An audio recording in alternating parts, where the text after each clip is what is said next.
Buonasera e ben ritrovati con il TG Flash di New Sicilia, di seguito i titoli più importanti del pomeriggio. Cari siciliani, inizia così il videomessaggio con cui il presidente della regione, Renato Schifani, ha rivolto i suoi auguri di fine anno, approfittando dell'occasione per tirare le somme dell'anno appena trascorso e parlare delle prospettive con cui la regione si prepara ad accogliere quello in arrivo. Avverto anche il dovere, ha affermato, di richiamare tutti a un dibattito pubblico più sereno. La Sicilia ha bisogno di dialogo, anche fermo, ma sempre rispettoso.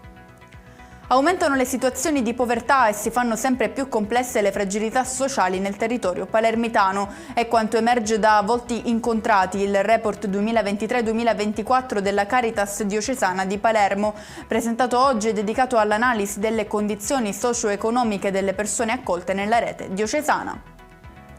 Rimaniamo ancora in tema report con la Sicilia che si conferma anche nel 2025 una delle regioni più attive nella lotta all'inquinamento da plastica. 65 le tonnellate di rifiuti raccolti, dando un contributo decisivo all'impegno nazionale di Plastic Free Onlus.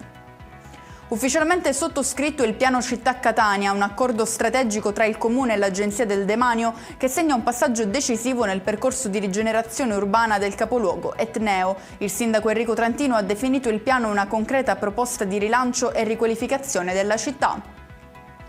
Chiudiamo con il meteo, manca sempre meno al conto alla rovescia che inaugurerà il nuovo anno, ma salutare il 2025 sotto un cielo sereno non è affatto scontato, come evidenziano le previsioni meteo per domani in Sicilia. La regione apparirà spaccata in due, sul versante occidentale prevarrà il bel tempo, piogge invece su Catania, Messina, Siracusa e Trapani.